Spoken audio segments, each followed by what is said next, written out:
Assalamualaikum warahmatullahi wabarakatuh.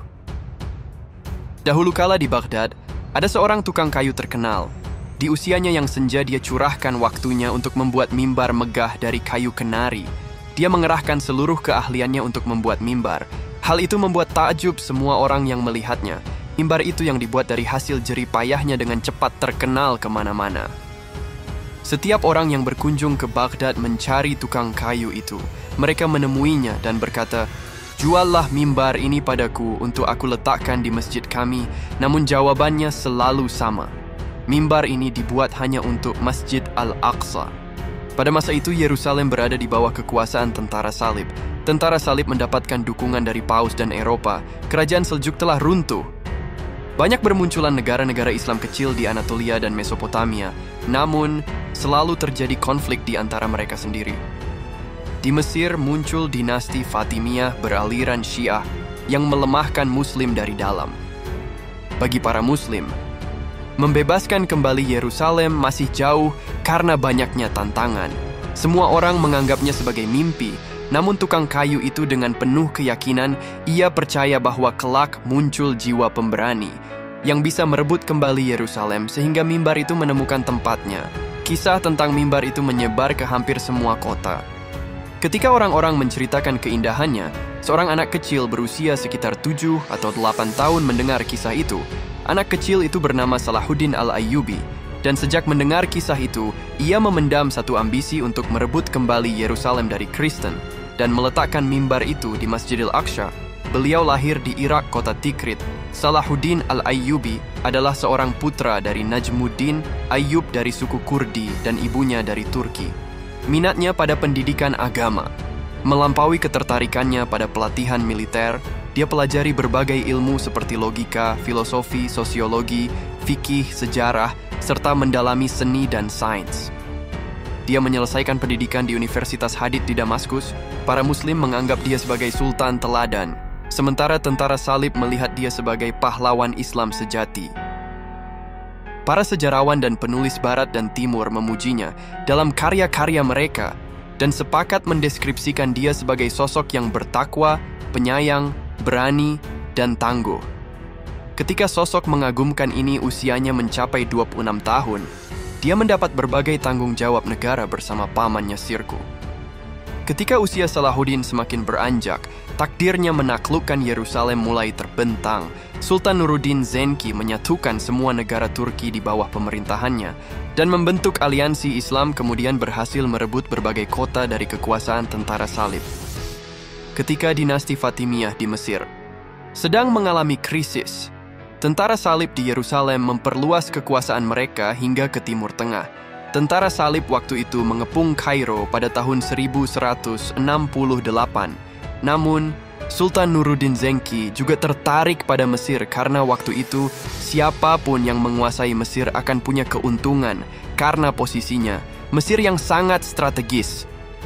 Raja dinasti Fatimiyah minta bantuan kepada Nuruddin Zenki dan beliau mengirimkan panglimanya Asaduddin Shirkuh yang merupakan paman Salahuddin, dan Shirkuh kemudian membebaskan seluruh Mesir dari tentara salib. Karena keberhasilannya, Shirkuh dinobatkan sebagai Perdana Menteri Mesir, namun dia meninggal tak lama setelah menjabat. Kemudian Salahuddin meneruskan pamannya sebagai Perdana Menteri Mesir, lalu pada usia 31 tahun, dia mengemban dua peran penting, yaitu memegang gelar Malik dan menjabat sebagai Perdana Menteri Mesir. Setelah Salahuddin mengendalikan Mesir, dia mulai menghadapi mereka yang melawan, yaitu perlawanan Turki, dinasti Fatimiyah, dan tentara salib yang didukung oleh Bizantium. Akan tetapi dengan kekuasaannya di Mesir, Salahuddin menata ulang tentaranya, mendirikan madrasah Sunni dan institusi baru. Perlahan dia mulai membersihkan pengaruh Fatimiyah dari birokrasi Mesir, hingga akhirnya atas perintah Nuruddin Zenki, pada tahun 1171 dia mengakhiri kekuasaan dinasti Fatimiyah. Selama masa perkembangan ini dia mendapat kabar buruk. Sultan Nuruddin Zenki meninggal dunia. Di satu sisi dia berusaha menjaga kesatuan negara dan melindungi keutuhan negara-negara Islam yang didirikan oleh Sultan. Namun di sisi lain dia harus menghadapi tentara salib. Salahuddin punya cita-cita yaitu menjamin kesatuan para muslim, membebaskan Yerusalem dari kekuasaan pasukan salib, dan menaklukkan Konstantinopel atau Istanbul. Persatuan negara-negara Islam diperkuat melalui perlawanan dan kemenangan terhadap tentara salib. Misi selanjutnya adalah merebut kembali Yerusalem. Karena kecintaan dan kerinduan Salahuddin terhadap Yerusalem, kesedihannya terhadap Yerusalem begitu mendalam, sehingga gunung pun tidak mampu menanggungnya. Dia seperti seorang ibu yang bersedih kehilangan anaknya. Dia berkeliling naik kuda memanggil para muslim untuk berjihad membebaskan Yerusalem.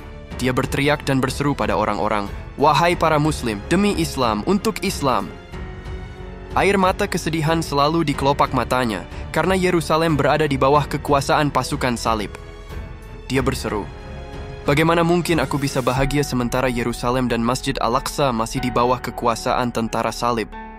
Bagaimana mungkin aku bisa makan dengan lahap sementara semua ini terjadi? Bagaimana mungkin aku bisa tidur nyenyak pada malam hari?" Kemudian beliau dengan tangkas menata dan mendidik beragam pasukan, memperkuat daya tempurnya. Lalu fokus utamanya ditujukan pada tentara salib. Salahuddin menjalankan misinya selangkah demi selangkah.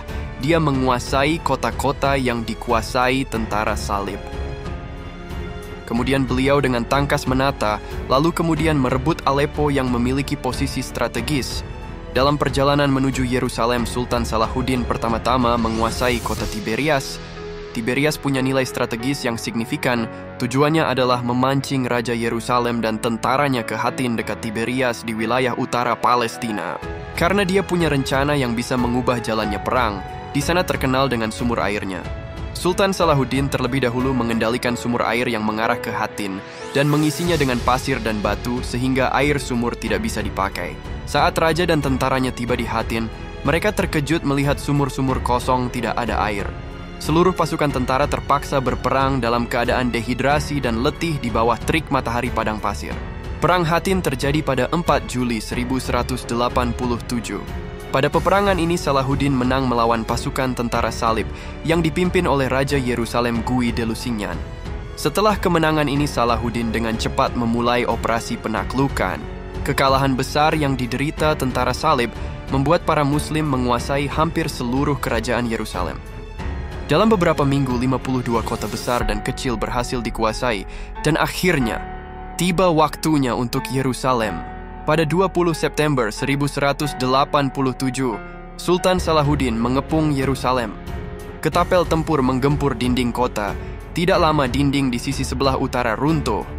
Ketapel tempur dipindahkan ke sana, dan setelah itu dinding hancur sepenuhnya.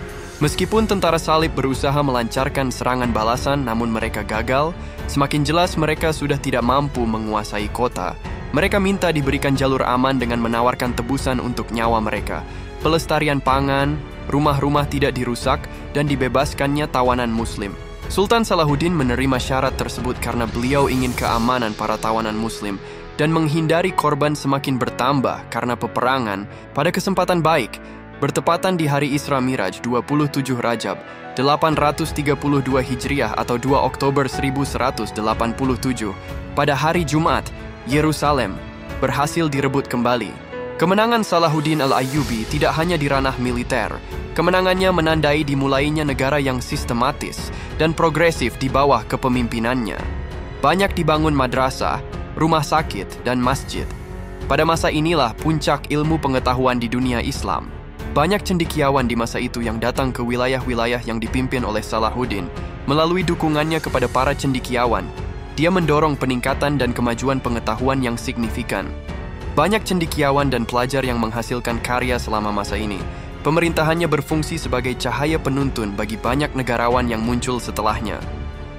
Pada 4 Maret 1193, hidupnya yang mengagumkan berakhir. Hamba Islam yang setia ini menghembuskan napas terakhirnya di Damaskus, berdasarkan surat wasiatnya. Setelah dia meninggal, kain kafannya diikatkan ke tombak dan dibawa ke hadapan masyarakat beserta kata-kata ini yang menggema di seluruh jalanan Damaskus. Wahai para muslim, penakluk Mesir, Yaman, Suriah, Palestina, Yerusalem, yaitu Sultan Salahuddin. tidak mengambil apapun dari dunia ini, kecuali kain kafan ini. Maka jadikanlah ini sebagai pelajaran dan jangan terperdaya oleh dunia. Beliau punya tujuan hidup yang jelas, berawal dari sebuah impian yang mulia, dan dengan proses yang panjang, perjuangan tanpa kenal lelah dengan akhlak dan kecerdasannya, akhirnya beliau mewujudkan impian itu. Bahkan itu merupakan cita-cita setiap orang Muslim. Sepanjang hidupnya, dia tunjukkan pada kita bagaimana Muslim seharusnya menentukan tujuan hidup. Dan pada hari ini, umat Muslim merindukan sosok kesatria seperti beliau hadir kembali di dunia ini dan mempersatukan umat Islam di seluruh dunia dan membawa kedamaian. Demikianlah kisah mengagumkan dari beliau Salahuddin Al-Ayyubi. Kebenaran datangnya dari Allah Subhanahu wa Ta'ala, kesalahan mutlak dari saya. Wallahu alam bis-sawwab. Wassalamualaikum warahmatullahi wabarakatuh.